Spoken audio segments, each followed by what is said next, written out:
last week, and I think the week before, we tried to get started on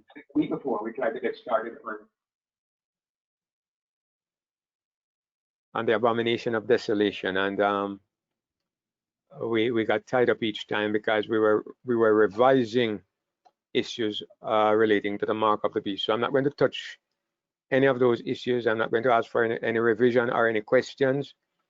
I'm going to go straight to the topic of the mark of the beast, of the Abomination of Desolation. But as always, it's our Bible class, so questions are welcome.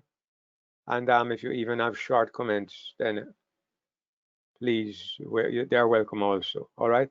So we're going to go directly to the passage that is of the most significant when we discuss this topic. It's Matthew 24 and verse 15. And we're all familiar with it, but let's see what it says. Let's remind ourselves of what it says. Jesus speaking in that sermon where he outlined the events of the last days. His disciples asked him, "What shall be the sign of your coming and of the end of the world?" As a matter of fact, let's just briefly scroll down to where they actually asked the question. Because he told them that the temple would be destroyed and there would not be one stone left upon another. And as he sat upon the Mount of Olives, the disciples came unto him privately, saying, "Tell us, when shall these things be? And what shall be the sign of thy coming and of the end of the world?" So we see clearly that they wanted to find out two questions. One, what was the sign of Jesus coming? And secondly, what would be the sign of the end of the world? Of course, they did not understand that the destruction of the temple was not the same as the end of the world. They thought that when that happens, it must be the end of the world, and it must be the time of the coming of Jesus. So they asked him the question, "Tell us, when shall these things be? When shall the sanctuary be, the temple be destroyed, not one stone left upon another? And along with it, what shall be this sign that you're coming and that the world is about to come to an end?" And so they asked him several questions that spanned thousands of years. They had no idea that they were asking about events that would be separated from AD 70. The temple was destroyed, and now it's 2020. It's 2,000 years between those events. And so Jesus simply gave them a general description. He outlined some events that kind of apply in all ages, but there were some specifics that applied particularly to the end of the world. Now, let us go to verse 15, which is the verse we are considering this evening, because Jesus said to them, in verse 14, he says, "And this gospel of the kingdom shall be preached in all the world for a witness unto all nations, and then shall the end come." Do you believe that this is preaching about this verse is referring to the time of Jesus, the time of the apostles, or is it referring to our time? It's interesting because, Paul says, let me see if I can find the statement. I don't know if I can find the statement, but Paul talks about the gospel which is preached in all the world. Don't remember exactly. The then known world, wasn't it? It's a then known world, of course. Absolutely, there were parts of the world that had never seen or heard the gospel of Jesus Christ. But anyway, it was what they considered to be the world, or what they understood to be the world. Anyway, what they call the world, as you say, was the then known world. It was the developed world. It was the world in which the gospel, in which the Jews existed. Anyway, but as you look at the passage, it can apply to two ages, because in the time of the apostles, their concept of the world was more limited. And when Jesus said the gospel shall be preached in all the world, they might have felt that in their age, in their day, this was fulfilled. Because the verse that follows says, when you therefore shall see the abomination of desolation spoken of by Daniel the prophet. Now Jesus gives them something specific. And you can see that first of all, this prophecy applies to the time of the apostles. And I'll show you why. Because it says, when you therefore shall see the abomination of desolation spoken of by Daniel the prophet. Look what he says next. Stand in the holy place. Whoso readeth, let him understand. Then let them which be in Judea flee into the mountains. So this prophecy had to do, I believe, it's very clear, it had to do particularly with the time of the apostles, because it's focused on people who are living in Judea, people who are living in Palestine. So Jesus told them they were going to see a certain thing. And that's why I believe that this gospel being preached in all the world for a witness unto all nations, then shall the end come. It first of all had an application to the days of the apostles, because they believed that it had been preached in all the world as far as their understanding of the world was, because Paul says it very clearly. I haven't put my finger on the verse, but Paul says that this gospel which was preached in all the world. So when that happens, then the end would come. So the end for them, the end was, first of all, in that time, it was the end of the Jewish nation. It was the end of the people of God. For them, that was almost like the end of the world. And let me try to describe it to you. Let us say, for example, that the United States were attacked by China. Let us say that it was surrounded by the nations, and conditions got so bad in America. You know, you didn't have the weapons to defend yourselves, and these enemy forces broke into the shores of America, landed on the shores, bombed you from the air until blood is running in the streets like water. I can imagine what would appear on YouTube if YouTube existed at that time. I can imagine how people are talking about animals dying off, and they're talking about tension between America and China, and they're talking about the end of the world. If something like this happened, what would they think? Now that is nothing compared to what happened to the Jews. They were besieged by the Romans, and the conditions in the city became so terrible that they started to eat their own children. They started to eat donkeys, they started to eat rats. And finally, when the Romans broke in, 1 million Jews perished. Blood ran in the gutters of the city like water. Every Jew, and I suppose even the apostles, would have thought that this is the end of the world. And they would have remembered the words of Jesus, of course. So Jesus gave them this sign, and he says, all right, I want you to look out for something. I want you to look for something called the abomination of desolation. And he was specific. He says it was the thing that Daniel spoke about. So in other words, you can go back to the book of Daniel and find a reference to this thing that Jesus is speaking about. And Jesus says, when you see it stand in the holy place. I heard somebody say that he thought that it means that when you see this thing, you are to go and stand in the holy place. But when you compare one verse with another, clearly that's not what it means. It means that when you see this abomination standing in the holy place, it has to stand specifically in the holy place. When you see this happening, and what is interesting to me is that Jesus makes this little statement. This is not a part of what Daniel said. This is Jesus' statement. He says, whoso readeth, let him understand. Why does he say this? I think Jesus is saying there are going to be many different interpretations of this passage.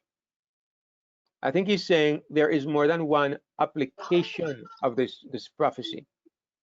So when you are reading it, it requires understanding. It requires care in understanding it. You can't just take the passage at face value superficially and think you understand it.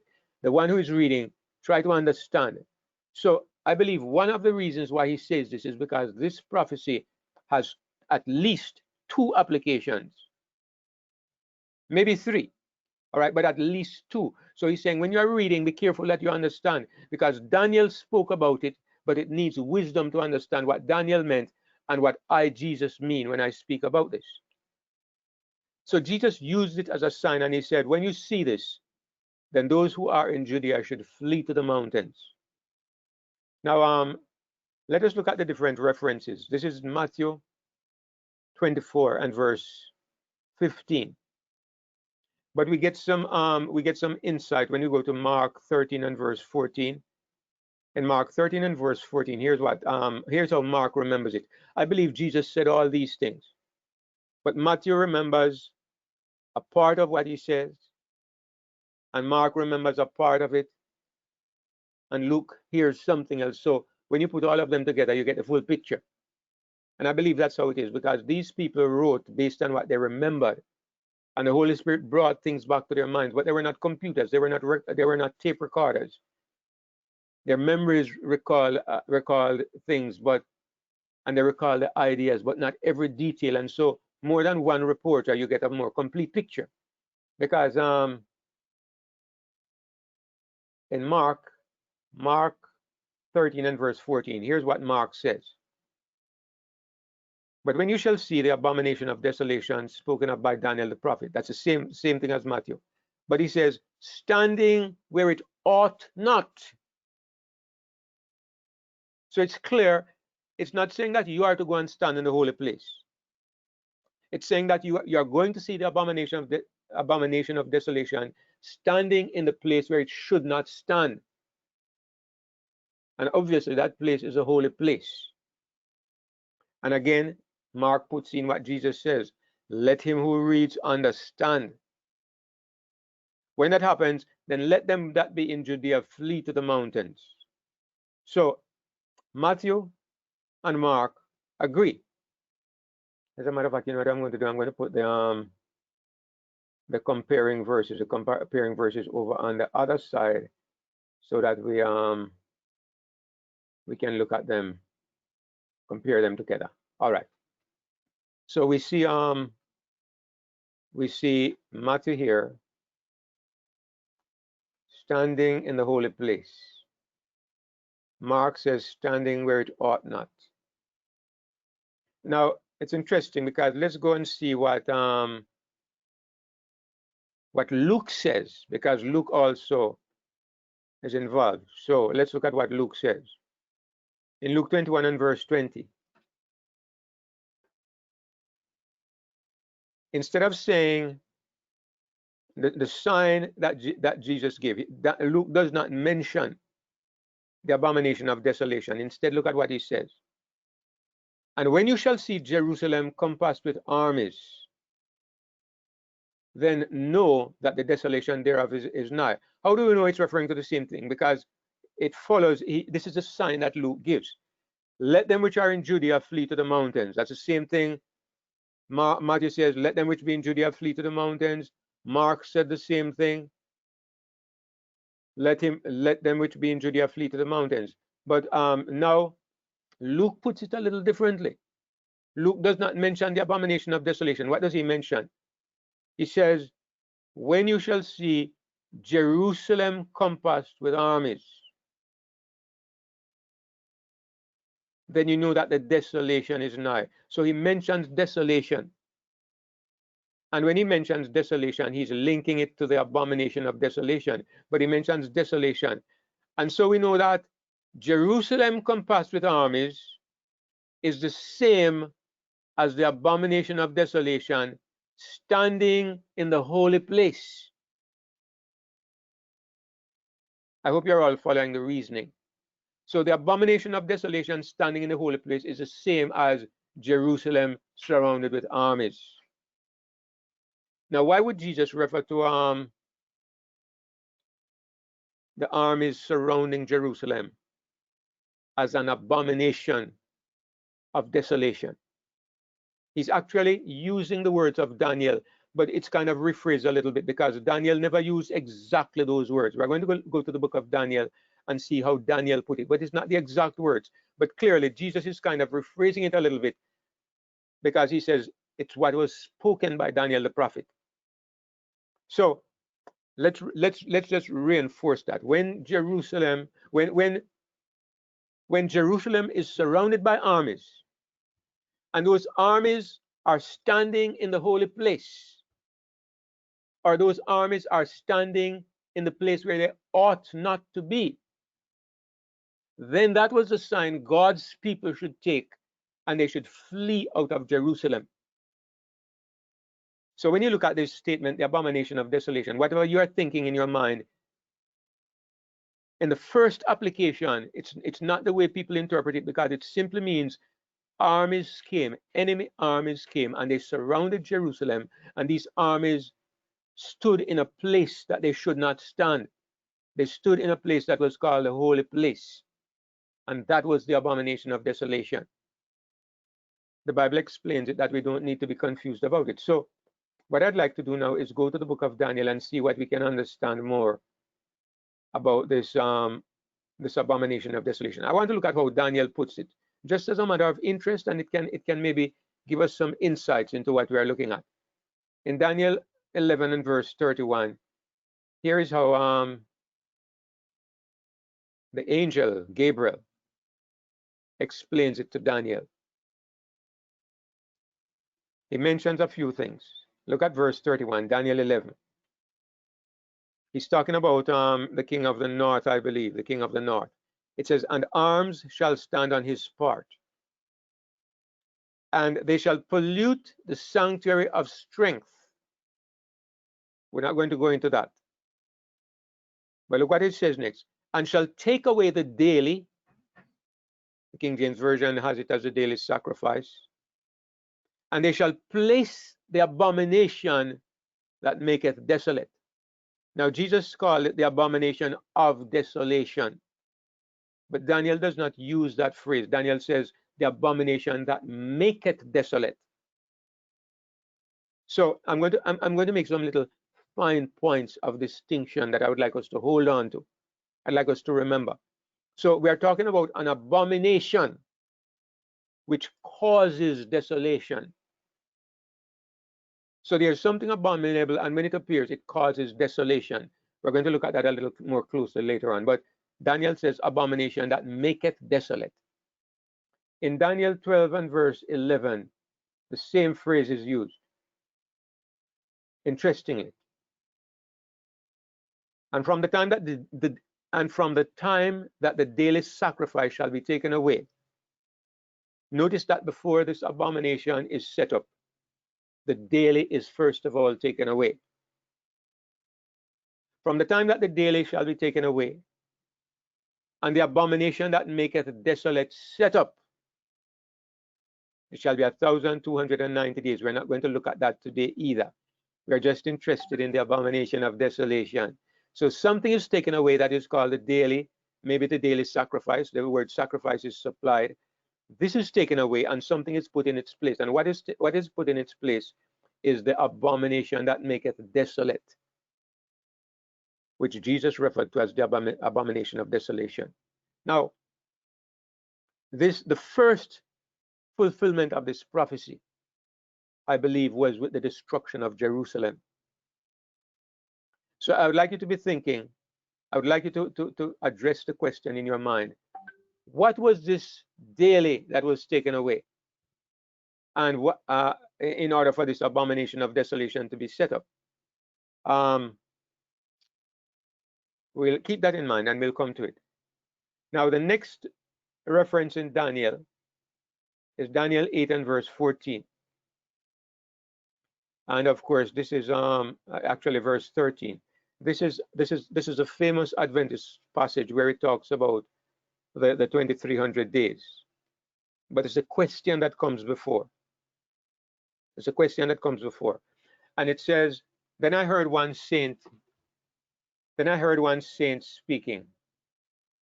And another saint said unto that certain saint which spake, how long shall be the vision? Look at what it says again. concerning the daily sacrifice.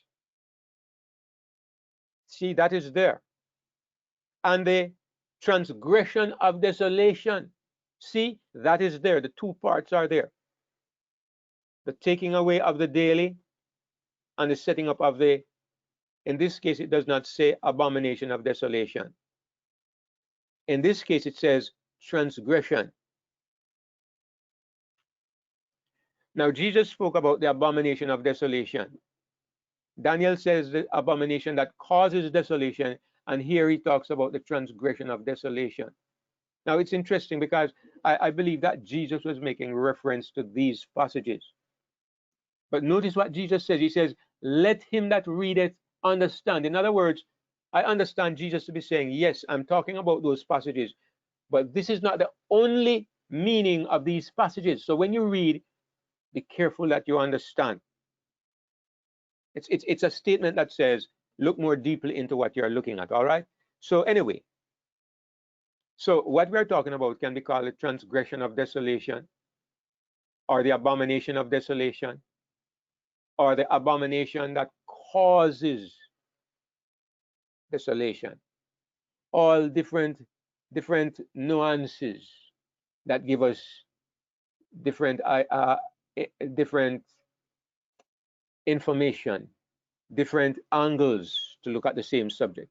Now, how do we know that this is speaking about the same thing as we saw in chapter 11 and chapter 12? Well, why I think so is because all of them talk about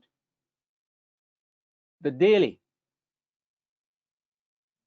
All of them say that the daily is to be thrown away, is to be taken down, and then the transgression set up, the abomination set up. So it seems to me that all of them are referring to the same thing. I'm not going to go into it in detail here, but when you go back in chapter 8, it says, it talks about the little horn. By him the daily sacrifice was taken away, and the place of the sanctuary was cast down. And a host was given him against the daily sacrifice by reason of transgression. There you see the two things. The daily taken away and the transgression of desolation set up. So that's the third place in Daniel that we see a reference to this abomination of desolation. I'm going to look at the fourth place. And the fourth place is not so clearly laid out, but it's still, the elements are there. It's Daniel chapter 9 and verse 27. And it talks about the killing of the Messiah, the death of the Messiah. And look what it says. It talks about the 3.5 years. And he confirms the covenant, and in the midst of the week, look what it says. And he shall confirm the covenant with many for 1 week. Look what it says now. And in the midst of the week, he shall cause the sacrifice and the oblation to cease. He puts an end to the daily. What about the abomination of desolation? Look what it says next. And for the overspreading of abominations, here's that word, he shall make it desolate. So it doesn't specify the abomination of desolation, but it speaks about something becoming desolate because of these abominations. And it talks about taking away the daily. It doesn't mention daily, but it says a sacrifice. So you can see that there is clearly some kind of connection between these events. Now, this one here that we are looking at is speaking about the crucifixion of Jesus, Daniel chapter 9. If we are familiar with that passage, it talks about how in verse 26, and after 62 weeks shall Messiah be cut off. It's talking about the death of Christ. And the people of the prince that shall come shall destroy the city and the sanctuary. That's the destruction of Jerusalem. And the end thereof shall be with a flood, and unto the end of the war, desolations are determined. Notice that word desolation.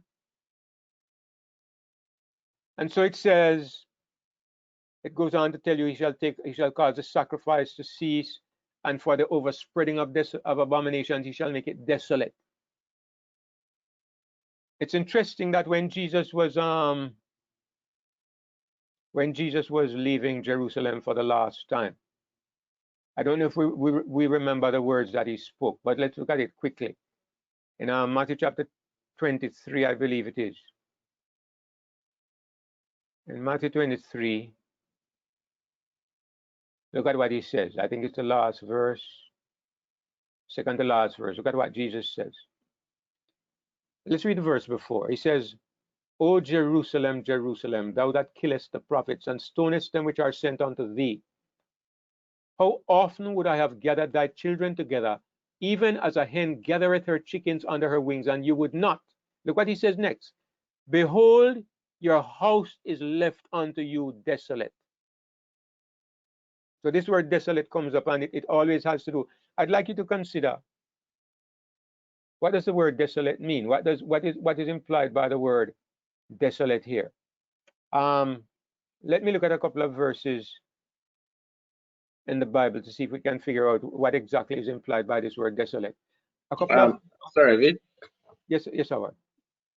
There was one other reference. I'm not sure if you intentionally left it out. Chapter 12 and verse, I think 11, somewhere there, of Daniel.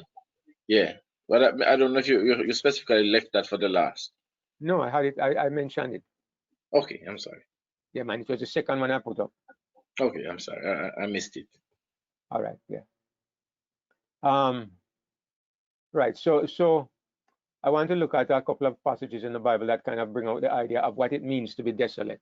Jeremiah 44 and verse 22. Here's what it says. So that the Lord could no longer bear because of the evil of your doings and because of the abominations which you have committed. Therefore is your land a desolation and an astonishment and a curse, without an inhabitant as at this day. So to be desolate here, at least in this verse, it refers to a condition where you become an astonishment and a curse, and it means to be abandoned by God. That's what to be desolate means. It means to be, I mean, the word literally means in English to be forsaken, to be alone, to be without any help or comfort. When it happens to a city or to a nation, it means that this nation or this city has been abandoned by God. God has left it. And so God says, this is what will happen because of the evil of your doings and because of the abominations which you have committed. Your land is a desolation. Your whole country is going to be abandoned and left to turn into a wilderness. If you also look at Ezekiel chapter 33, the same idea comes out in verse 29. Then shall they know that I am the Lord, when I have laid the land most desolate because of all the abominations which they have committed. And I also want you to notice something, that this desolation, this forsaken state of the land comes because of the abominations of those who live in it. When those who live in the land are those who are involved in this thing, when they turn to things that are utterly offensive to God, then the land is left desolate. God leaves them alone, and that is what is referred to as a state of desolation. I would like us to remember it because Jesus referred to what happened to Jerusalem as the abomination of desolation. Daniel referred to it as the transgression that causes desolation. The word abomination is from the Hebrew word. It's from a Hebrew word. It's towiba, right? Whatever. I mean, that's not whatever, however it's pronounced, but it means something disgusting, something that is hated. It can refer to idolatry or some abominable custom. And desolation, of course, means to make desolate, to make destitute, to destroy, to make waste. So it's something abominable, something offensive, highly offensive, that will cause God to abandon and to leave the place as desolate. A few more examples is where Isaiah 6 verse 11. Then said I, O Lord, Lord, how long? And he answered, until the cities be wasted without inhabitant, and the houses without man, and the land be utterly desolate. It means a forsaken country, a forsaken place. In Isaiah 24 and verse 6, it says, therefore hath the curse devoured the earth, and they that dwell therein are desolate. Therefore the inhabitants of the earth are burned, and few men are left. So I'm just emphasizing over and over that the word desolate means to be forsaken by God. Leviticus 26 verses 31 and 32. I'm kind of flooding you with verses here because I just want to establish the point I'm making. And I will make your cities waste and bring your sanctuaries unto desolation. I will not smell the savor of your sweet odors. And I will bring the land into desolation, and your enemies which dwell therein shall be astonished at it. It means to be utterly forsaken, to be wasted, to be wiped out, especially if God causes it to happen. To be abandoned by God is to be desolate. So when Jesus used this phrase, the first meaning is that it referred to the destruction of Jerusalem. Now, how was this fulfilled? In what way did the abomination of desolation stand in the holy place? We know it had to do with the Roman armies. Now, let me explain what had happened in Jerusalem for those of us who are not familiar with the story. But the Roman armies under Cestius, the general Cestius, came against Jerusalem, came to besiege Jerusalem in about, well, people differ about this what particular age, but it was a couple of years before AD 70. Could have been anywhere from 2 to 4 years if you listen to the historians. But what happened was that they came to besiege Jerusalem because the Jews had become rebellious. They were under the dominion of Rome, and they became rebellious. And the Romans sent their armies to put them in their place and to discipline them.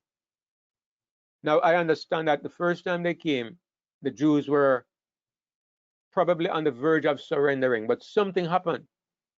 Back in Rome, a crisis arose. I think there was a rebellion that broke out in Rome. And so they sent for Cestius and his armies to help in quelling this rebellion. And so right on the verge of attacking Jerusalem, the Roman armies withdrew. They pulled back.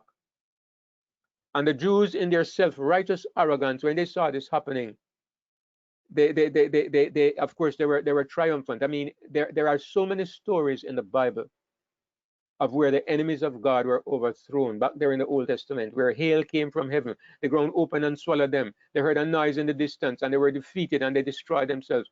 The Old Testament is full of these stories, and I'm sure the Jews felt that this was one such occasion because, you see, they had no adequate awareness of their true condition.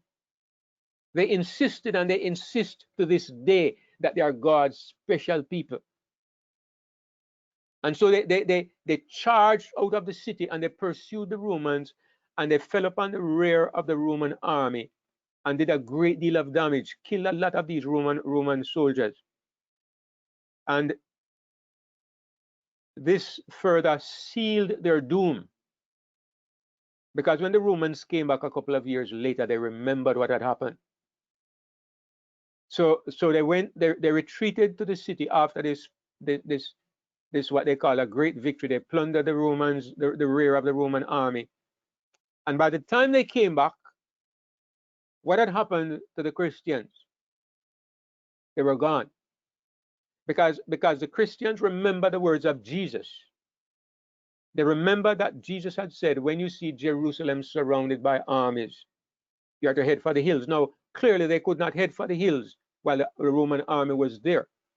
But as soon as the Roman army withdrew, as God would have it, the Jews also rushed out of the city and it was left empty. The Christians just had to pack their bags if they took the time, or they just had to, if they weren't already packed, and head for the hills. Because Jesus had told them this is the time to get out of this place. And so the question is, how did this abomination, what was this abomination standing in the holy place? Well, the holy ground, I understand, the holy ground, just like how America has our territory that goes out into the water. I think about 200 miles the territory goes out. If Chinese warships or Russian warships come into the territory, it is considered an act of war, I believe. I understand that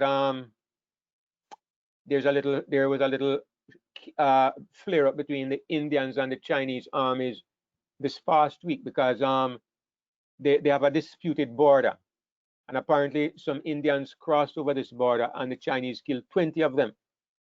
So this is how it is in the political arena. If you cross the border, it's considered an act of war. So when the Roman armies, not a single Roman, but a whole army of Romans, came and camped in the holy ground, they not only camped there, but they set up the Roman banner.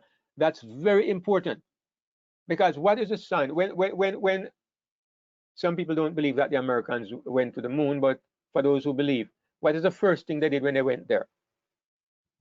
They planted their flag. They planted their flag.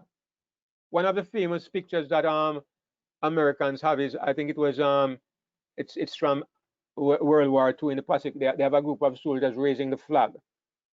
One of the things that America is very, I say America because it seems like they are more touchy about these things than any other country. They are very touchy about burning the flag or disrespecting the flag. You salute the flag, you stand at attention. The flag is the ensign or the mark or the banner that stands for the nation. That's how they look at it. And you know, they talk about the stars and the stripes. And when you see the stars and the stripes and you hear the anthem, you stand at attention, and it's a great offense if you do anything else. So this is not something unique to America. It's something unique to all nations, and it existed from the distant past. The flag or the ensign, the banner under which you marched, was a symbol of your country being supreme. It was also in those days a symbol of your God being supreme. So when the Roman armies entered the holy ground outside Jerusalem and they planted the Roman eagles, they planted the Roman banners in the holy ground, this was an abomination in the religious context of the Old Testament. It was an abomination because the ground was holy. This was Jehovah's territory, and an enemy had entered and planted his flag. This was the abomination that causes desolation. Now, of course, the Romans were not the ones who really were responsible for the desolation. It was the Jews and their behavior. When they killed Jesus, Jesus said, just before they did it, your house is left unto you desolate. The desolation came first of all in what had happened to them spiritually. And 70 years later, well, 40 years later, when the Romans came and destroyed Jerusalem and destroyed Judah, it was simply the outward expression of what had already happened on a spiritual level. But Jesus told them about it so that his disciples could flee from the city.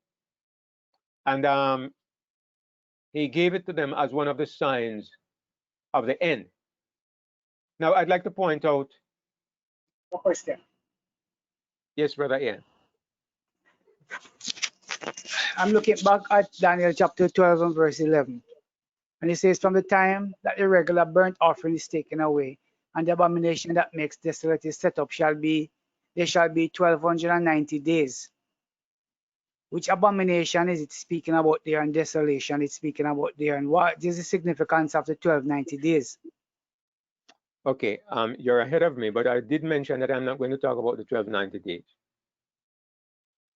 I don't know if you were on when I mentioned that, because I don't want to get dragged off into side issues. What I really want to focus on is just the phrase itself, and I'm going to come to the meaning of this phrase, because as I was pointing out earlier on, I believe that there are two very clear fulfillments, and possibly three. And when I say possibly three, the third one I'm referring to is the Dark Ages.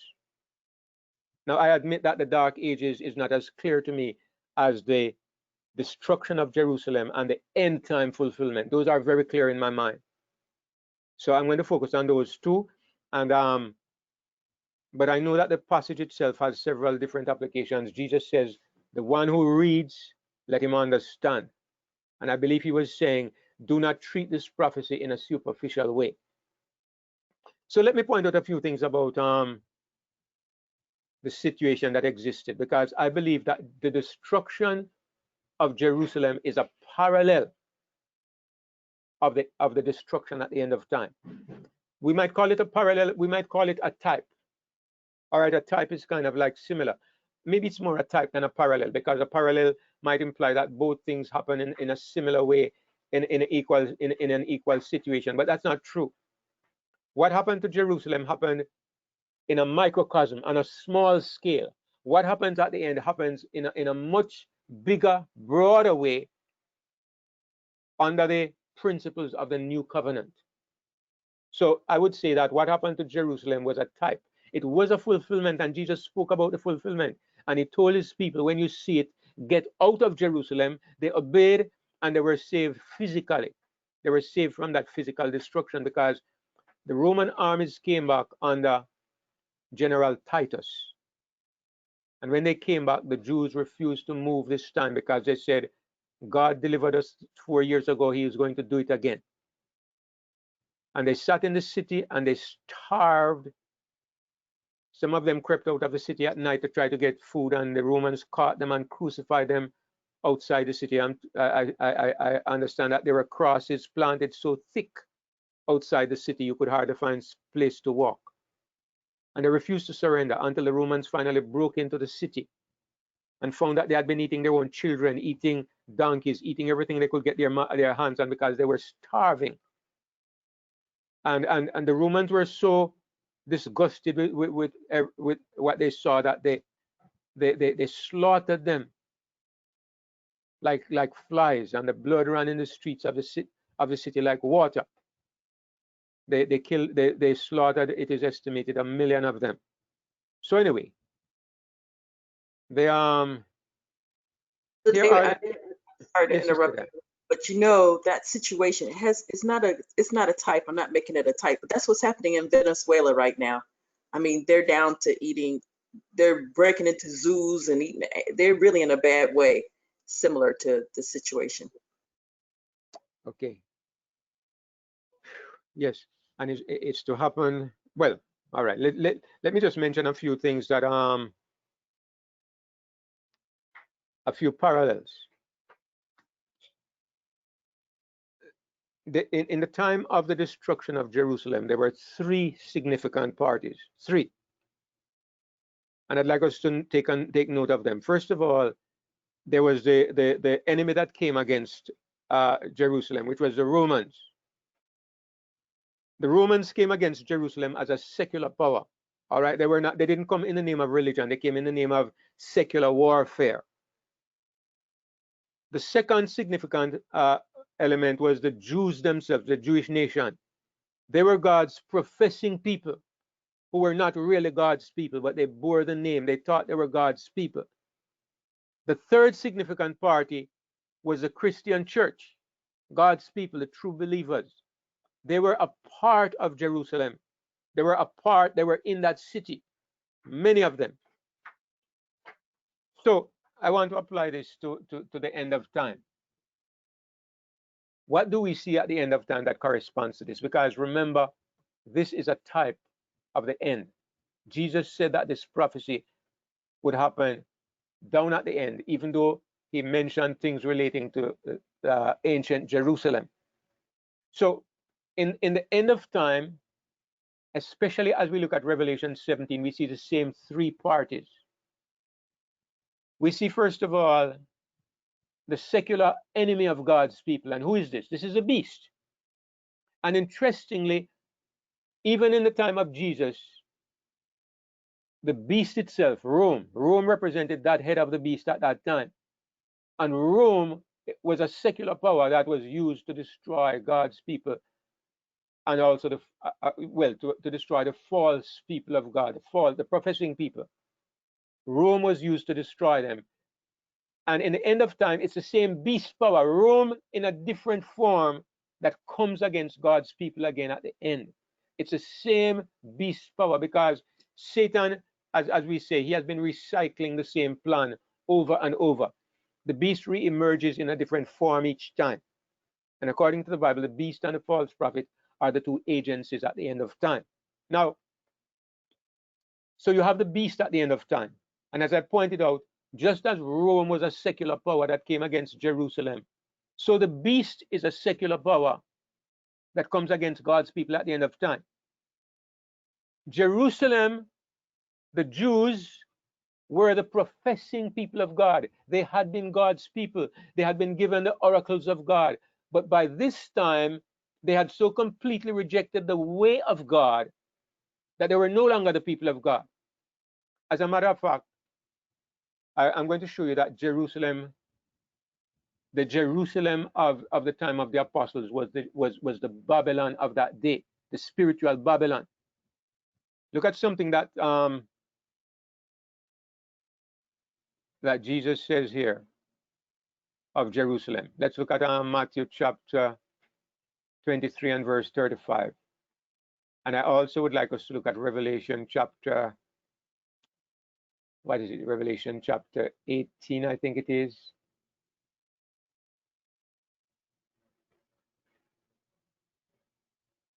Right. Look at these two passages. Jesus is talking about Jerusalem in Matthew 23 and verse 35. He says that upon you may come all the righteous blood shed upon the earth. All right.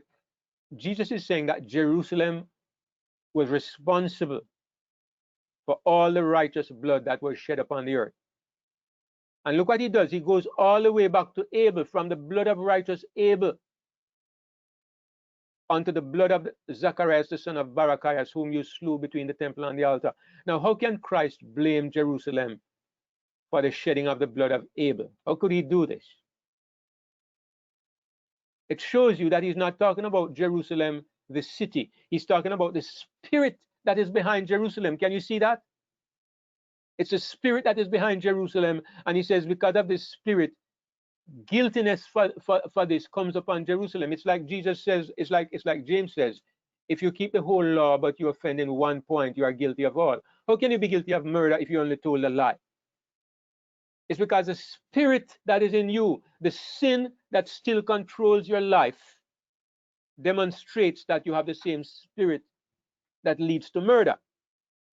That's a biblical principle. So Jesus was actually saying Jerusalem has the same spirit that murdered Abel, and so she will be judged in the same way as a murderer of Abel, because the spirit is in her. Now, if you go to Revelation chapter 18 and you look at verse 24, you see where God says the same thing about Babylon. In her was found the blood of prophets and of saints and of all that were slain upon the earth. So Babylon is responsible for the death of every child of God that ever was martyred upon the earth. And Jerusalem was responsible for the blood of every child of God that was ever slaughtered upon the earth. This tells me that Jerusalem in the time of Jesus was the Babylon of that day. The Babylon of Jesus is of the time of the apostles was Jerusalem. In other words, it was a religious system that claimed to belong to God. It was a religious system that had been given the oracles of God and should have belonged to God, but had become corrupt and perverted to the place where it still carried the name, but nothing else. It was a system that was abandoned by God. It was desolate. It was abandoned by God. And it is the same with the Babylon of the last days. So we have those two elements. First of all, we have the beast. The beast of that day was Rome. The Babylon of that day was the Jewish church. The beast of this day, I believe it is Rome just the same. It is the European entity. And the Babylon of this day, I believe it is the religious bodies that call themselves Christians, but which have been so offensive in the way they have related to God, which have compromised so much, committed fornication with the kings of the earth, that the Spirit of God is no longer controlling these religious bodies. And the third group is, of course, the people of God. In the day of the apostles, those Christians who remained in Jerusalem, when the sign came, they physically fled out of Jerusalem. They left Babylon. When the abomination of desolation stood in the holy place, then they heard the cry, "Come out of her, my people," and they fled out of Babylon. They fled out of Jerusalem, and they found refuge, and they were able to spare their lives, because Jerusalem was about to receive of her plagues and partake and to be punished for her sins. And God's people escaped out of it because they listened to what Jesus said. Brothers and sisters, I hope you are following what I'm saying. If you're not following, or you're not understanding the parallel I'm showing you, then please point it out so I can go back over it, because it helps us to understand what is to happen in the last days. Because it's the same situation. You have again the secular power, you have again Babylon, and you have again the people of God. And again, the abomination of desolation is to stand in the holy place. It is to stand where it should not stand. And when it happens, it's again the final sign for God's people to get out of Babylon. Just as the approach of the Roman armies, when their flags were set up in the holy place where they ought not to be, God's people knew that it was time to finally get out of Babylon, to get out of Jerusalem for good. In the same way, something is to stand up in the Christian church, what is called the Christian church. Now, here's what I'd like us to understand. The Christian church. Question. Yes, Brother Howard. Are Christians supposed to be running to the mountains? I'm going to come to it, of course. I'm going to come to it. All right, let me hold it from me. But here's something interesting. Jesus said, when you shall see the abomination of desolation, stand in the holy place. Now I ask you, here's something I want you to consider. At this time, was Jerusalem still a holy place? Of course it wasn't. Was the ground outside Jerusalem holy? No, it wasn't. So by this time, Jerusalem was no longer a holy place, and the property was no longer specially favored of God, because that system ended when Jesus died. But Jesus is still using the language that they understand, the language as to how they consider the place. The Jews thought Jerusalem was holy, and the Jews thought the ground is holy, and so Jesus is using their language, and he's saying, when you see when you see the abomination standing in the holy place, standing where it ought not to stand. And then he makes it clear. He says, when you see Jerusalem surrounded by armies. So in the same way, we are to see something stand in the holy place, which is not really holy. It's no longer holy. These churches, the papacy, the Roman Catholic Church is no longer holy. Well, you can name any one of them, right? In my opinion, I don't find any of them to be holy anymore, whatever name they call themselves, right? But something Even is... the Adventists? As in Jamaica, you say, why you drawing my tongue?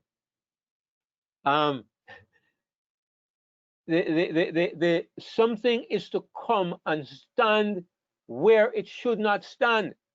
Where it should not stand. It is to come and stand in the place that is considered a holy place. And when it stands in this place, it is time for God's people to get out of these systems.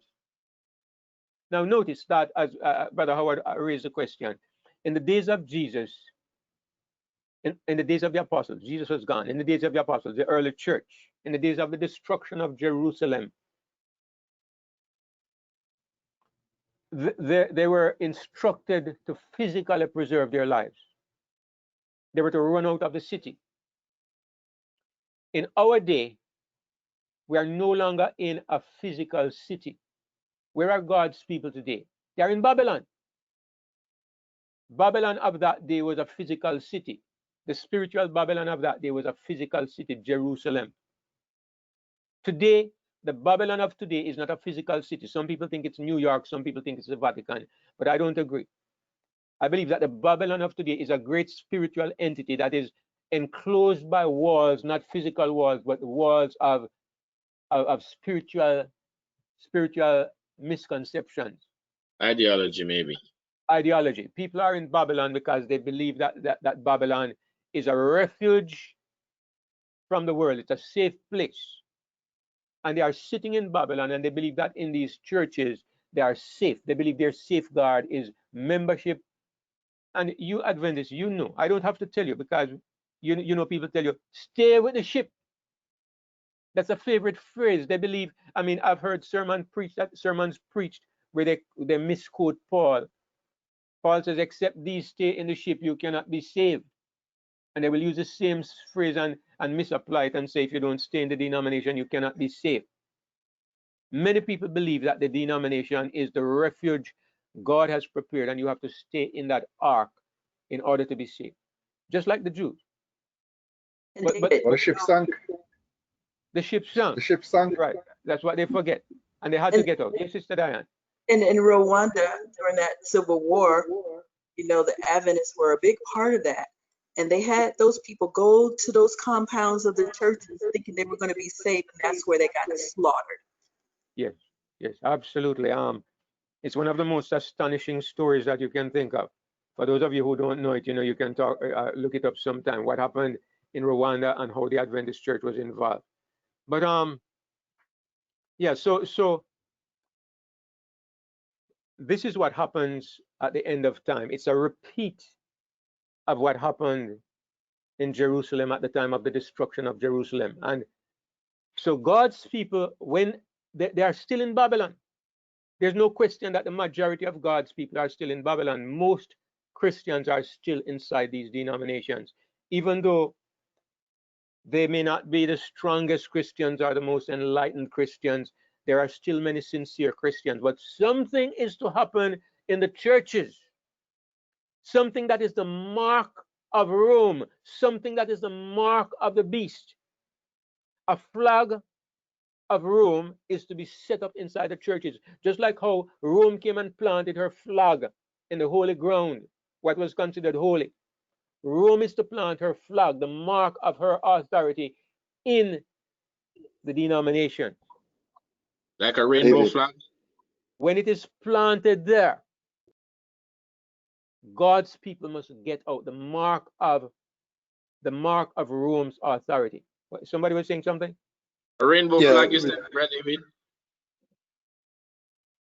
Well, let us go on and see what we can conclude. Yes. I was just thinking maybe it might be the Trinity doctrine as well. All right. I mean, Well, here's what I would say.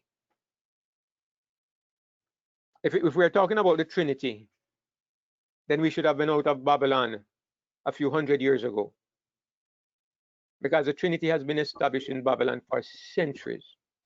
yeah. But maybe the 80s when Nelson, the father, accepted it in 1980 and acknowledged. Wilson. Oh, you're talking about the Adventist Church, Yeah. right?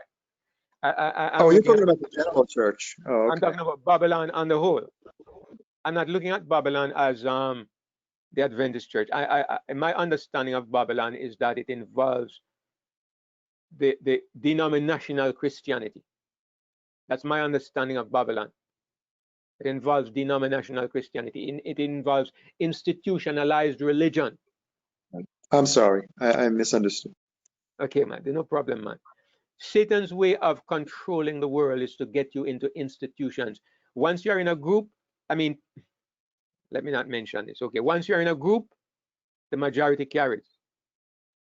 Once you're in a group, you lose your identity and your ability to think. And I hope it doesn't happen in this group. We don't have any membership criteria. We don't have any roll call. Everybody's here voluntarily, and that is the only way it will ever be. But at the same time, what I'm saying is that something is to happen I even think, if what is it, Sunday worship? If it were Sunday worship, then the call to come out of Babylon would have been ages ago, because how long has Sunday been established in the churches? So it has to be something that is not yet established. And when it is established, it's a sign to get out. Yes, Sister Diane. In Revelation 14:8, there's it's Babylon is fallen. So there's two falls. So there has to be another thing that happens to her fall when it encompasses all of Babylon, right? Yes, exactly. So what is to happen now, if we look at the parallel between the destruction of Jerusalem, the first abomination of desolation, and the last abomination of desolation? The principles are the same, but the details are different. So Jesus says to us again, when you see the abomination of desolation, something comes into the Christian church where it ought not. And when it is planted and established in the Christian church, Babylon is fallen. Get out of her, my people. Because at this point, God is saying, if you remain in Babylon, you shall receive of her plagues and you will partake of her sins. It is something apparently that is so clear cut and so striking that you as a Christian cannot remain where this abomination remains. Yes. Yes, so Brother David, that is, I mean that makes sense, because that second angel, the call to come out, as Sister Diane mentioned, is one because Babylon has fallen from grace, but we all fall from grace and we get back, but it's fallen from grace, one, and it's fallen from hope, two, and plus there are two angels that are united in that call to come out of Babylon. The angel, the other angel of Revelation 18, along with the second angel. So the call is great that this is the time to move. And somehow it happens right in a crisis where something happens and you could not have made the call before this actually happens. Now, brother Howard has been provoking me from the side and talking about the rainbow colored flag. And all right, I'm just going to go straight to it and address it, because all of you know my suspicions on this issue. And I know that whenever it comes to this issue, I'm always aware that I'm up against a mountain. I'm up against a mountain because I'm up against prophecies. I'm up against years of tradition and years of thinking and Bible studies. So I'm aware of it, and I can only defend myself by saying I know all the statements and all the prophecies as well as anybody else. So I hope you trust at least my biblical evidence enough to at least consider it, right? Because I believe that what we see happening, not only what we see happening, but what we see the Bible presenting to us, leads me to the conclusion that this abomination of desolation has to do with the gay movement becoming established in the Christian church. Now, time will tell, right? It's not far off. It's not far off. So time will tell. I know that most people believe it's a Sunday law about to be established and as I'm saying, if the Sunday law is the issue, we should have been out. That this call to come out of Babylon should have been from ages, centuries ago, because the vast majority of Christians then already have this abomination of desolation standing, because they all embrace Sunday and they're all worshiping on Sunday, and it has been for generations. It's not something new. But when you look at the statement, Babylon is fallen, come out of her. When you look at the statement of Jesus, the abomination of desolation, standing where it ought not, something that has no right to be in a Christian body, something that has no right to be in the precincts of Christianity, comes into Christianity and settles and establishes itself. That is the abomination of desolation, standing where it ought not, standing in such a place that you're astonished when you see it. It's an abomination that causes desolation. In other words, when it is embraced, the result is that, or a part of the process is that the Spirit of God leaves. In this regard, I really have to go back to Romans 1, even though we spend so much time on it. But every time I touch on this, I can't miss the correlation with what Paul is saying. Either Paul is exaggerating or Paul's statement has to be taken seriously, because it says it twice, right? It says,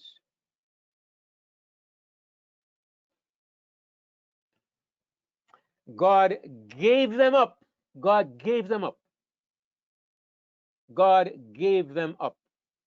And what does this mean? What is the word that we have been using that corresponds to this? It's desolate. Desolate, yes. They are left desolate. God has abandoned them. God has left them alone. Why? Because when they knew God, they did not glorify him as God. They have committed abominations, and it has grieved away the Spirit of God, and God gives them up. And the consequence, Paul says clearly, God gave them up unto vile affections. And he highlights what happens. Even the woman changes the natural use into that which is against nature. Clear reference to lesbianism. The men leaving the natural use of the woman, burned in their desire one towards another. Clear reference to homosexual practice. This is what the Bible clearly identifies associated with rejecting God and God turning away from you. So I am really frightened when I look at what is happening in the world today, because even today I got a message on WhatsApp, which it's a Christian minister in Canada, evangelical, and he is in the process of becoming she. I can find it on my phone probably. And in the process of becoming she, this man has a wife and 3 children. It feels like he wanted to be a girl from he was 11 years old. Wanted to be a minister and wanted to be a girl. And look here, all the things that I wanted to be, goodness gracious me. Am I going to say, God, you're wrong and I was right because I had these feelings? This is the licensing of sin. This is glorifying sin above God. A man married and has 3 children, and you tell me you want to be a woman, and you give up your family and everything. What madness is this? And the terrible thing about it is that the church is going to accept it. Yes, Brother Arthur. Brother David, you remember in one of our churches, one of the pastor preached a sermon where Caitlyn Jenner is coming, so stand and watch out. Caitlyn Jenner is coming. That was at Oakwood, Yeah, brother. I also did. President at Oakwood, that sermon. You were there? A trans Christian minister came out in a sermon. Now she's bracing for what comes next. There, I don't have to say she or shima or whatever. But anyway. Well, consider then, Vid, consider then that ruling of the Supreme Court in the United States last week Monday, that now makes it illegal for any corporation organization to fire somebody on that basis. You understand what will happen to the churches now, these organizations as churches? Yes, and you know, honestly, to be true, I'm kind of excited, and I suppose every Christian who understands is excited, because you know you have to have the storm before you have the end of the storm. We have to go through it, and even as fearful as we anticipate the coming crisis shall be, if we don't go through it, we'll never see the face of our Lord. So let it come. That's where I am, man. That's where I am. May I add 2 points here? May I add 2 points? David? Sure, go ahead, Wade. First one I wanted to say, you know, when your scripture says that all will be affected, rich and poor, free and bond, rich and old and young. Many here might not know that I'm in the classroom, and I know of one of my students as a girl. I've always registered her as a with a girl's name. Just before the old pandemic thing happened, she went through a process, and now her name is no more the girl's name. When you come to the register now, you must address her as Cody, and you must not say her anymore. You must say E. You think of myself now addressing her and have to mark her register. So when I come to her and come to the name, I know who that's referring to. I don't bother even mention the name. I just do the register and move on.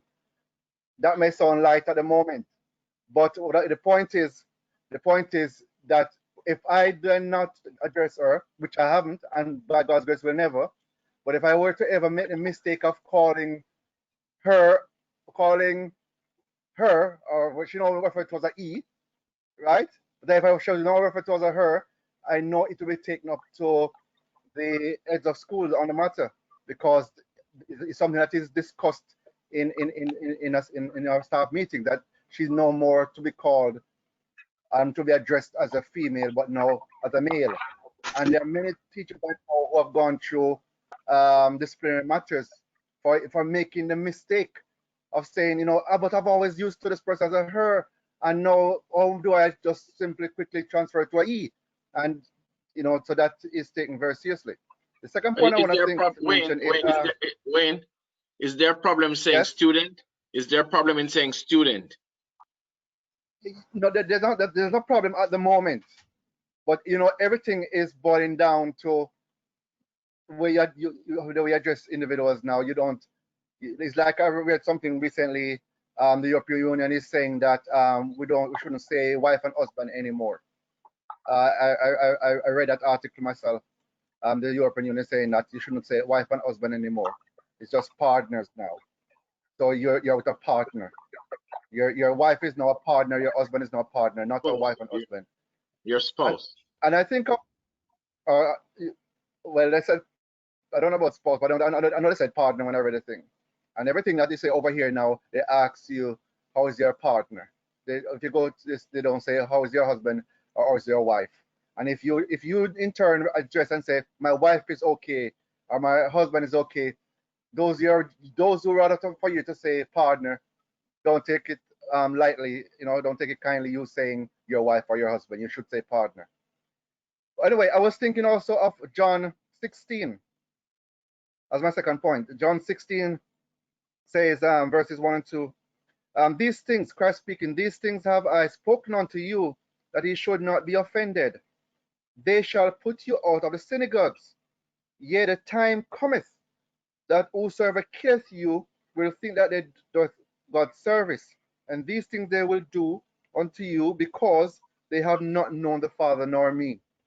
So you see then that the issue is really linked to the whole church system, a setting, because that's where, when you now standing up for what is right, what is biblical, you're going to be seen as the offender. You're going to be seen as the one preventing progress, as it's labeled, and so your presence will be no longer welcomed in such settings. So just want to make those 2 points. I have something I can say. So Margaret, go ahead. I didn't hear that. I would agree with you in the homosexuality as the abomination, for the simple reason, in Leviticus 18:22, it says, "Thou shalt not be with a mankind as with womankind. It is an abomination." And then 29, it says, "For whosoever shall commit any of these abominations, even the souls that commit them shall be cut off from among their people." And 30, "Therefore shall be keep my ordinance that you commit not any of these abominations, customs which were committed before you, and that you defile not yourselves there. I am the Lord your God."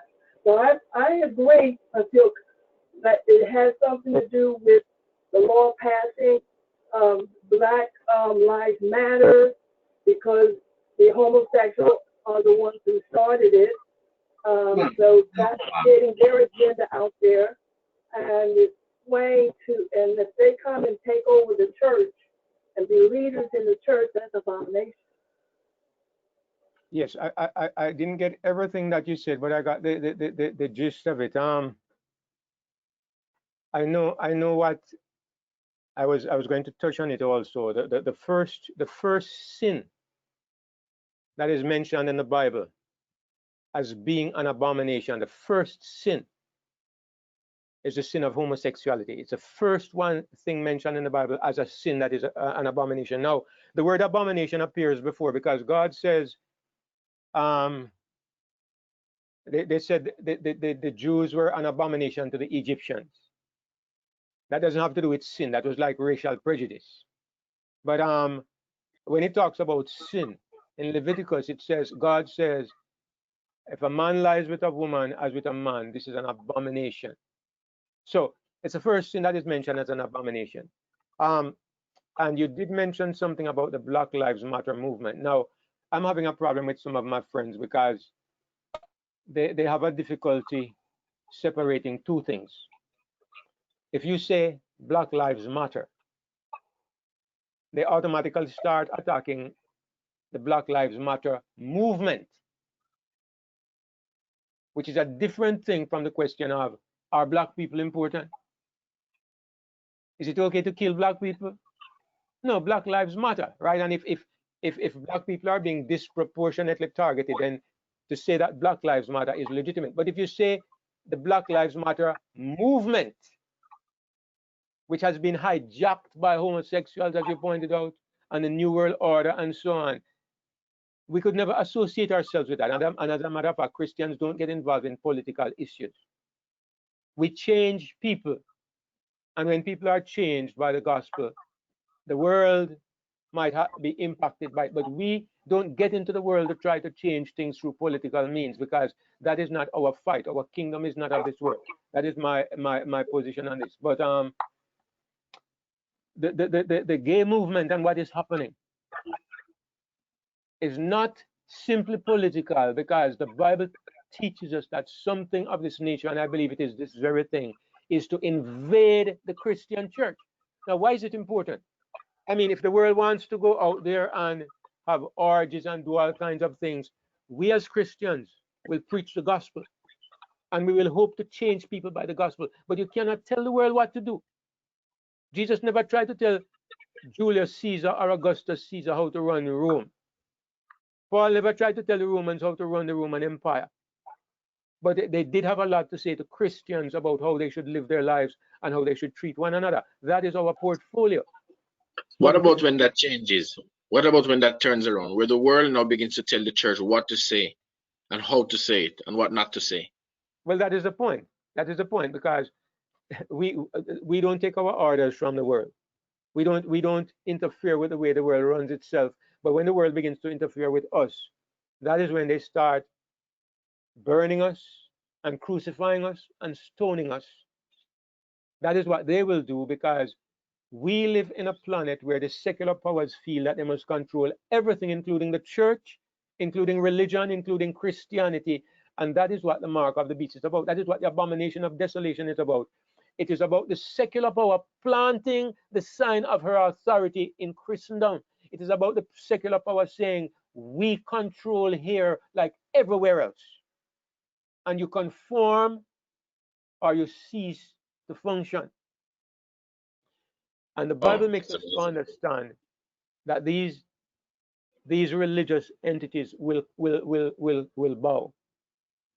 And every conscious Christian who lives in these, who still is a part of these institutions, will recognize, no, I can't be here anymore. The call to come out of Babylon is not just you saying so.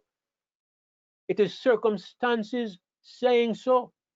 It is the call from heaven. It is heaven that is making the call. Come out of Babylon, my people. God wants his people to be separated from everything that is in apostasy. And so when something comes in that is so blatantly anti-God, I tell you, people might argue about Sunday worship. But any Christian that I see arguing about homosexuality, I know you have lost your mind. Any Christian I see trying to say that God accepts homosexuality, I know you have lost your mind. So this is, I will tell you the truth. And those of you who are a little older and a little more mature and who are conscious Christians, if somebody had told you 20 years ago that there was a possibility that the churches would accept homosexual behavior as normal, you would laugh. I would. I mean, my mind fantasizes sometimes, and I look at absurd things, but that is one absurdity I would never have thought could possibly exist. Brother David, do you think women's ordination is a precursor to what is to come? I think, I believe it is related. I believe that, I know how, if you look at how Satan operates, he takes small steps and he bites off what he can, what people will manage. He bites off a little piece and he takes you one step, and then, okay, he bites off another step, and then he starts moving more rapidly. Now, I know different people have different ideas on this issue, but I will tell you, even in Jamaica here, they have established what you call human rights groups, and the government has set up a ministry, not a ministry, some part of a ministry to deal with gender rights. Now, the word gender is a touchy word. Feminism. Feminism. They were interviewed on TV and they say it's about women being mistreated, and men too. They were careful to say men too. It's about people being mistreated in a relationship. So it's to focus on gender rights. Fine. But everywhere in the world that you hear this issue gender coming up, what does it lead to? Where does it go? It never stops with a partner being abused in a relationship. It moves on to LGBTQ. It moves on to redefining gender. Okay, you have, I think there are 69 different genders now, right? Some of them are so way out and absurd, and yet you hear people in government, in the Senate, in Parliament using these absurd terms to by gender, to spirit, gender queer, all kinds of crazy things.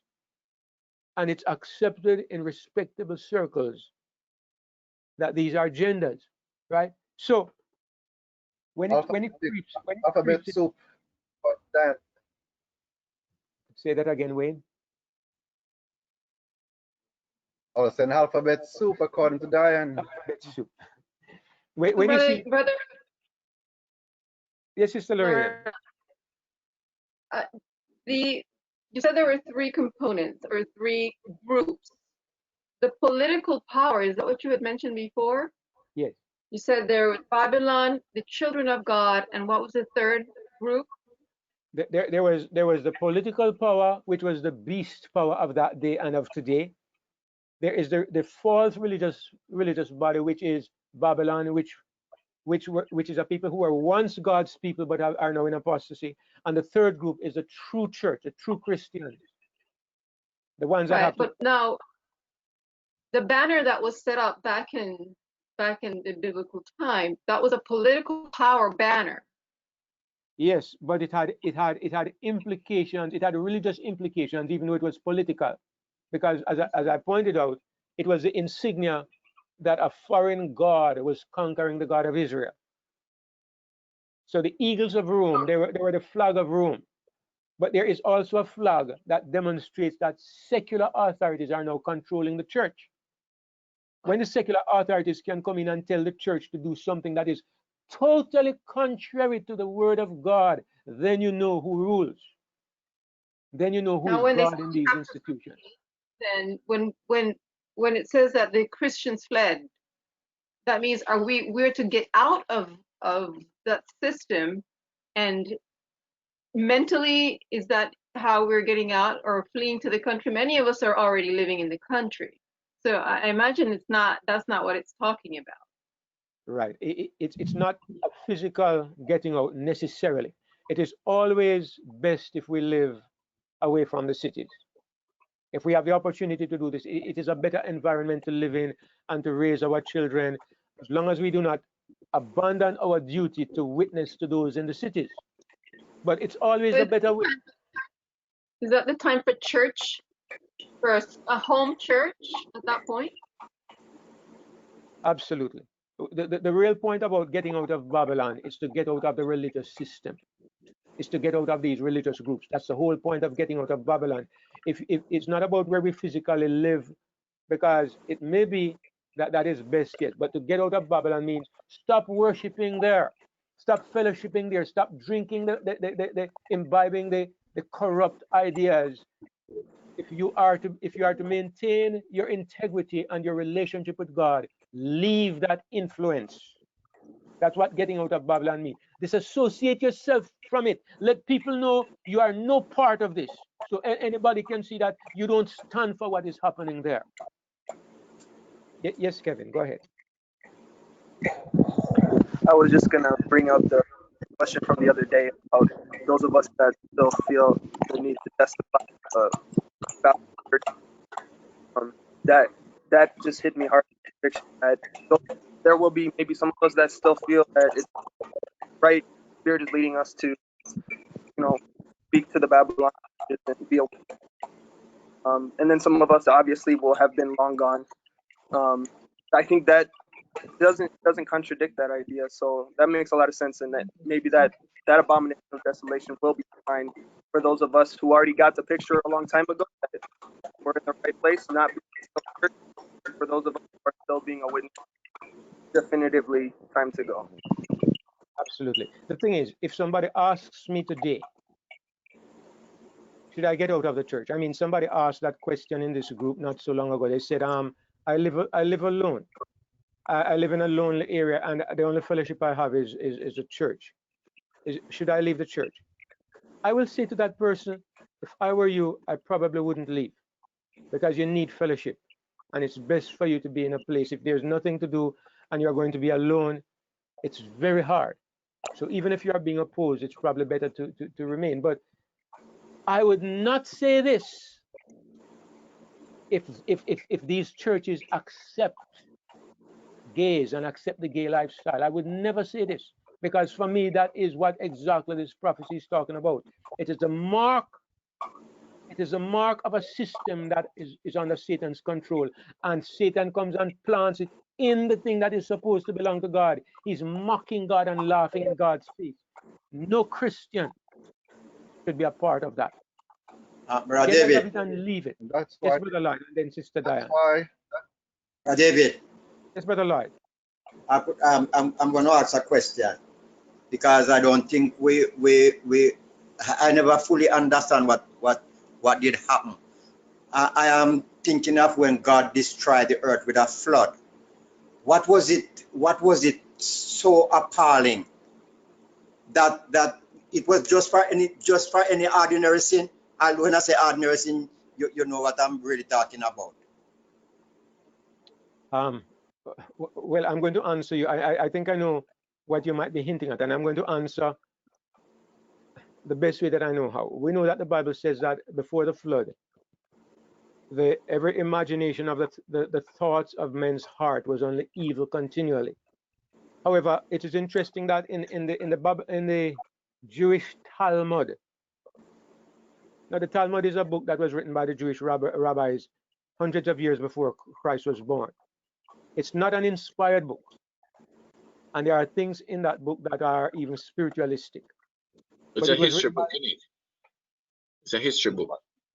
Yeah, it's basically it involves history, but I'm just telling you. I'm not telling you this as a matter of something I think is inspired, but it's history. And according to the Jewish Talmud, the only time in the history of the world that men were getting married to men was in the days of Noah. The only time that men were being married to men was in the days of Noah. No, written marriage contract, Vid. Written marriage contract. Yeah, it's the same thing. Written marriage contract. They were giving marriage contracts to one another, which is being married, right? Because men have always committed, they've always been men who have been carrying on homosexual relationships, but actually getting married. The only time it ever happened in the history of the world was in the days of Noah. And it's interesting that there are two civilizations. I don't know if I can think of a third. If you can think of a third, you can tell me. God used the Romans to destroy Jerusalem. He used the Romans the Babylonians to destroy Jerusalem. He has used nations to destroy nations. But there are only two times that I can think of in the history of the world that God personally destroyed two civilizations. And the first one was the antediluvian world. And the second one was Sodom. I don't know if you can think of another one, you could tell me. But it's interesting that outstanding in these two civilizations was where humanity had reached a place where men were involved in this relationship with other men. And I don't know, I can understand it from the perspective that the Bible says, Paul says, it is when they reject God that societies turn to become this way. I am always anxious to say, I'm not attacking individual people because some people have different reasons, but I mean, who was it was saying something this morning, I think, or last night?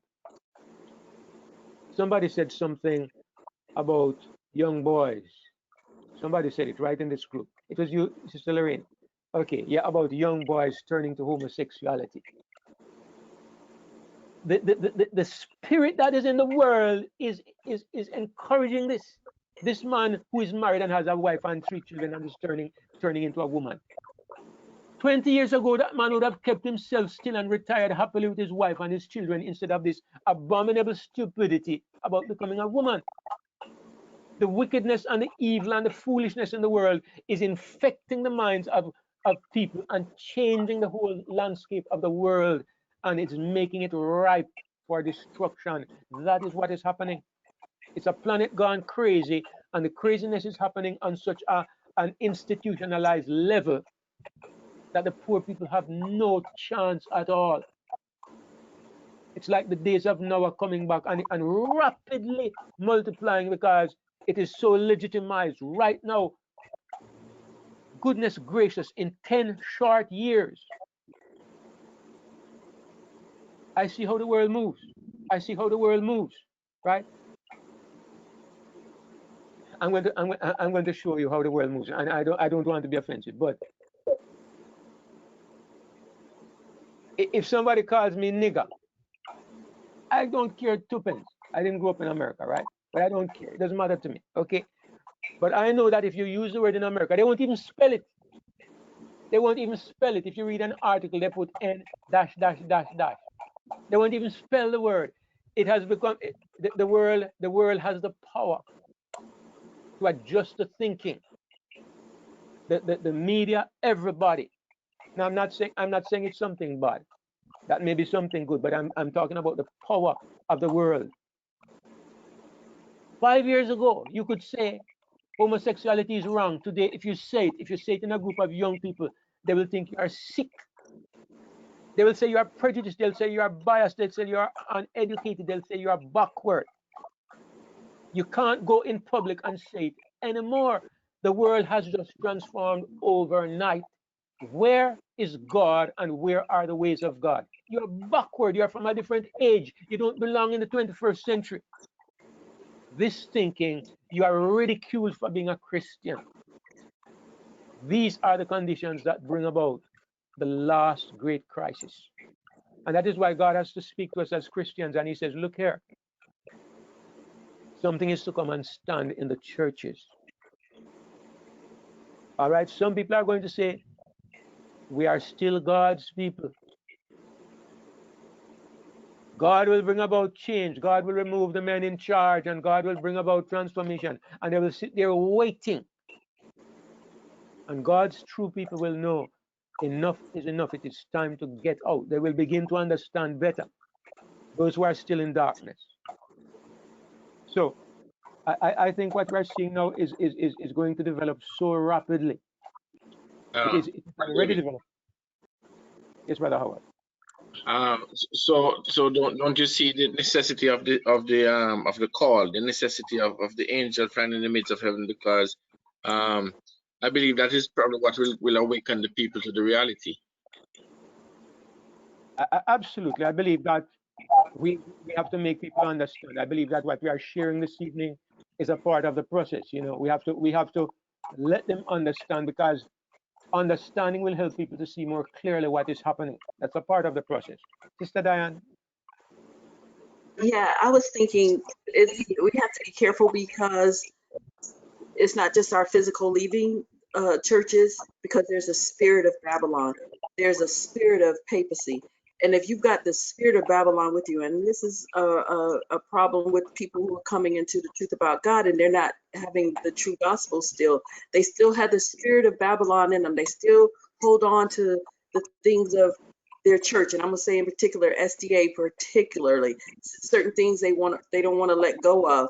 And so they bring it in to their understanding of the one true God. But if you still have that spirit of Babylon, it doesn't matter if you, it's just like taking a Sunday keeper and they're still Trinitarians and you make them a Sabbath keeper. They're still the same person. They're still the same. So you got to know that there's a spirit that you have to get rid of as well. It means all of what Babylon entails, not just removing yourself and staying home without taking into the things that you've imbibed in Babylon that you still hold on to that are not biblical. And another thing I wanted to say was, do you think then, you know, there's portions of the church that have accepted this. And so as you become a part of a denomination, does it matter if your local group doesn't believe it, but a whole union believes it, a whole conference has taken hold of it? So as long as you're not in that conference, or as long as you're not in that union, you're okay to stay? So that's what I'm asking, because the California Conference, they've accepted this. North American Division has separated itself to the point they were withholding ties to the General Conference because of this issue. Because of one of the issues was because of ordination of women. That was a big thing. But this is just a smokescreen, because this was always behind, just like everything. There's always something behind. This was a smokescreen because this was the next thing to push. So California has a whole, it's just blatant there. That's North America. They're not being, the General Conference isn't doing anything to stop them, because they can't. You know, they can't do anything to stop the Netherlands because they can't, but it's a part of the body. So how does this play in? How do we look at this? We say, as long as it's not happening in my little local church, I'm still okay? Well, it has to do with very much with how you define the church, because most Adventists will say that they depend on the General Conference to define their position. You know, that's what most Adventists will say. And I mean, we are offshoots. I'm out. I'm gone. So it doesn't affect somebody like me. I'm happy to be out. But I'm trying to be as fair and as reasonable and as balanced as I can be, because I'm thinking, if okay, in a loose way, I belong to something called the One True God movement. Suppose, for example, Brother Nada and Imad in Australia, well, Bill Pinto, for example, is supposed to be a part of this movement. Bill Pinto has embraced the flat earth. I don't embrace it. So should I say I'm no longer part of the One True God movement because Bill Pinto in Australia went into the flat earth thing or whatever? The thing is, what I'm saying is that I could still understand with an Adventist who says the General Conference defines my position. Because the General Conference is identifiable as a voice that speaks for the church, because you'll always have groups that break off and have their opinions. So what I am expecting is the General Conference to be caught in a place where and I have a pretty good idea where they are going to end up eventually. Well, they can't do otherwise. If they do otherwise, they will cease to exist as a church. Yeah, have to. 501c3 demands that they do. And they've signed a contract saying that they will not. So they will do it. I mean, that's just a given. This is a dilemma that will come upon every denomination. If the mark of the beast is to come to everybody, how can a Christian denomination survive in the time of the mark of the beast? You either dismantle or you receive the mark. There are no two ways about it. And these institutions that have labored so hard to build themselves, their workers depend on it for their pay. Everybody, they will not go down. The history of the past tells you they will not go down. So we're just anticipating what is going to happen. Brother, I think brother Juan Carlos is saying that we have to have a part 2 to this next week. But I believe it's not just in the religious area, but because if the effect will be upon all, young and old, rich and poor, free and bond, then I mean there has to be an equivalent thing set up in the world to address those who are also in the world. That if you don't accept, then there will be a method or a way of taking you out of the system, because that is also very, very present in the prophecy. Brother David, I want to say something when I get a chance. When you get a chance. Okay, Brother Raymond, I am wanting to close right after you make your comment. I'm going to close the meeting. We may be able to talk a little bit afterwards if I have the energy, but I'm going to close the meeting right after your comment. Okay. I wanted to comment that in Ohio, I have noticed I go to the supermarkets, any supermarket that I go to, gas stations, stores, anywhere. I see a big growth in this homosexual movement on young kids. I call them kids because they range from the age of 18 to their 19s and 20s. And last year or 2 years ago, the same stores, you would see maybe one adult or two working behind the cashiers, that were this way. But now I'm seeing a big growth in the youth, in young people into homosexuality, which makes me think that it is this generation that's going to bring in forth this mark of the beast, these young people, and they are the ones that are going to be crowding in the church. They're going to be becoming these members, and I'll tell you why. There was one particular young man, he's in his maybe 19th. He works in the gas station. I go there in the morning, get my coffee, and I talk with him. He's a homosexual, but he's a very, very nice guy, and he's always asking me things about God. So I said to him, you know what? I have an idea.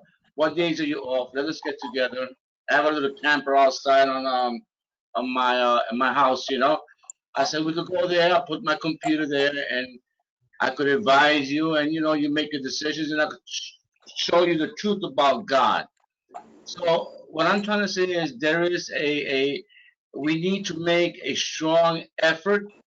I know we're not saved by our works, but we need to make a big effort in connecting to the youth, and never mind these churches, never mind all these other things that are going on, because the youth that the Satan is grooming right now are the ones that are going to affect us eventually. So we need to be prepared for this. Yes, absolutely. I mean, the preaching of the gospel must go to everybody, homosexual, straight, whoever they be, young, old, everybody. So I agree. Well, anyway, I'm going to close the meeting. At this point, we'll have a closing prayer.